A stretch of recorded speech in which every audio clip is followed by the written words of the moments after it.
Hello and welcome to this NLP for You online training video on the NLP presuppositions. The first thing that springs to mind when talking about the NLP presuppositions is the what now? NLP presuppositions is a fancy way of saying ideas that you accept as true whilst doing NLP. Now be careful with this, because I've seen people take the presuppositions and apply them to their whole life with spectacular results. Oh, and not in a good way. If you're a movie fan, then I suggest you watch the Jim Carrey movie Yes Man for an idea of what I mean. I think a little background is in order before we go any further. NLP was originally designed for therapists, and the goal of therapy is to resolve a patient's issues to a point where they can live a productive life. So when working with someone who has extreme OCD and can't leave the house, then certain beliefs and ideas can be really useful in helping them. And that is where the idea of presuppositions comes from. And fast forward to today, and some people have taken a tool set and turned it into a way of life, without really taking into account that what happens in therapy stays in therapy. So they apply the ideas and beliefs that are associated with NLP and force them into the real world, which is not always a good combination. Oh, and one more thing. I've seen lists of presuppositions ranging from a half dozen up to a couple of pages, and I found that about 6 is the right number, especially since one statement can cover a range of ideas, and 6 is way easier to remember than 20. Okay, that's enough rambling. Let's get on. Presupposition 1. The map is not the territory. This is a shorthand, and an often confusing way, of saying that your representation of the world is not the world itself. I need to stop for a moment and clarify something. When we talk about maps, we're not talking about paper maps, just the idea of a paper map. The map, which is our internal representation, is unique to us. When we think of an apple, the apple we think of is the one in our frame of reference, our version of an apple. The internal representation is different from everyone else in the world, because our life experiences are different from everyone else in the world. An apple is a pretty simple object, but expand that out to internal representations of friendship, humour, or anything else, and you start to see just how different your version of reality is to anyone else. So within NLP, when we work on ourselves or our clients, then we apply this guideline in the following ways. Firstly, you have to remember that your experiences create your map, and other people's experiences create their map. Second, what we say and do is based on our internal maps. If your map says the world is a harsh place, then you will behave as if that's true. If your map says strangers are just friends you haven't met yet, then you'll behave as if that's true. Neither of them is reality, they're just your maps. Third, and this is vital for NLP, we accept other people's maps of reality as true for them, and that we respect their maps. If you're working with someone, then it makes sense to accept what they say and do is true for their reality. We never impose our reality on other people. Finally, we believe that NLP can help change the maps, and thus change the thoughts, beliefs and behaviours of our clients. If you've ever had an argument, then that's a difference of personal maps. And if you've ever got angry at a situation where things haven't gone the way you expect, that's a difference between your map and reality. This presupposition is really about accepting people for who they are and what they believe. Be careful here. Accepting is not the same as liking or thinking they are right. It is just allowing them to have their map and be willing to work in their version of reality. Presupposition 2. You cannot fail to communicate. It takes about 5 seconds for someone to create a first impression of you. And after that, they look for evidence that backs up that first impression. In 5 seconds, you communicate enormous amounts of information to others, and that's without opening your mouth. Everything you do is communicating something to someone. Often, we don't even think about what we are communicating, and yet it can have a dramatic impact on perception. And often the message we intend isn't the one received. This was an important idea within NLP when it was first introduced. From the moment you walk in to see a client, you're communicating with them. In a therapy situation, If you are unconsciously presenting that you think your patient is nuts, then it's an uphill battle to convince them that you have their best interests at heart. Two people can hear the same thing, and depending on their map of the world, their interpretations can be very different. Yes, we're back to maps, and as you'll see, they are a key part of what makes NLP tick. So it's important to be very aware of the response that you get when you communicate something, even on a subconscious level. Have you ever said something to someone and they look at you as if you've gone insane, or set fire to their granny, or both? This is a clear case that what they've heard is very different from what you've said, and the response you got shows the meaning of the communication. As you learn more about NLP, you'll be introduced to tools and techniques that will help you look out for response cues so that you can check to make sure your message is getting through in the right way. Politicians call it spin, and it's about controlling the communication. Donald Trump is an expert at controlling the frame of a conversation. The whole stolen election and drain the swamp were ways of framing the conversation to his advantage. By setting these as frames, everything that follows was tied to those messages. Presupposition 3. You have all of the internal resources you need. Let me just clarify something here. External resources are things like time, money, property, clothes, friends, colleagues, tools, etc.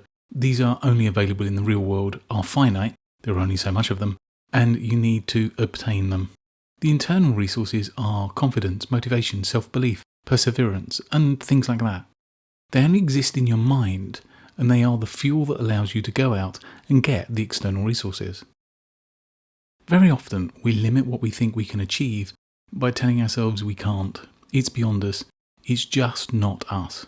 This presupposition turns that kind of thinking on its head and starts with the premise that all these things are there, within us, just ready for the taking. We don't know what we are truly capable of because we're always making excuses and often confusing external and internal resources. If I had X, I'd feel more confident, is the mantra. It's something that marketing people the world over try to tell you. If you just bought the latest thing, you'd be more confident, sexier, caring, loving. The list goes on. And frankly, it's just not true. The problem isn't that we don't have more calmness or confidence or self-esteem, but that we put barriers in the way to stop us accessing these feelings. Many of the tools of NLP are designed to allow you to get out of your own way so that you can access these internal resources. One final thought on this, and it's a common problem, and I've come across it time and again, and that's a lack of experience. By that I mean someone who wants to be more outgoing and more confident, or more relaxed, who say they've never felt that way and have no way of accessing it. The solution is simpler than people realise, and that's act as if. If you pretend that you've got these skills, your mind will help and fill in the blanks. Everything you remember is made up by your brain. Every ounce of confidence, patience, calmness, excitement, humour, and every other internal resource comes from the same place, and you have the ability to generate any feelings you want, whenever you want. It just takes practice and a few nudges in the right direction. Presupposition 4. Every behaviour works in some context. One definition of insanity that is often quoted is doing the same thing over and over again and expecting a different result. The problem often isn't the action, it's the context that's wrong. What do I mean by context? In NLP terms, context refers to a time, a place, people, or event, and this presupposition is stating that every behaviour that we have was and is useful in some time or place with some person. The issue isn't the behaviour, but a changing context. Within NLP, we believe that every behaviour has a positive intention. At some point in time, a behaviour made perfect sense, and it was the best approach available. However, as time has moved on, you may still engage in the behaviour which is now far less desirable. The good and useful behaviour has become a bad habit, a personal demon, an annoying personality trait. In reality, these are just all interpretation of the behaviour. Standing in a field screaming because you've lost your parents at 5 might have been the best thing to do, but it's totally inappropriate at 40 when you've lost your lunch. We are not our behaviours. Our behaviours are solutions to problems that we have been presented with throughout our lives, and we are much more than the sum of our parts. This presupposition focuses on the context, and that's pretty key for our behaviours. fears, phobias, bad habits, diet problems, PTSD, OCD, insomnia, anxiety, the list goes on. Each one has a context component that makes the behaviour valid, but outside of their context and they start to look counterproductive. Many of the techniques of NLP, such as the fast phobia cure, are designed to work on the context of a behaviour and make them less problematic. Once again, this is a presupposition that fits in perfectly with therapy, where acceptance of a patient's problem as real is an important step in understanding and assisting a patient to improve their life. Presupposition 5. There is no failure, only feedback. As presuppositions go, this one gets some bad press. Let's be honest here, everyone has failures in their life, and anyone who looks at the world with the no failures, just feedback comes across a little naive. In a business setting, the no failure presupposition usually goes down like a lead balloon. But interestingly, it's one of the main components of Japanese manufacturing, where small improvements are used to improve their processes. The real take from this presupposition is that failures are learning experiences, and you should use them as such. It's too easy to dwell on our failures as if they define who we are, when in reality they're small events in our lives.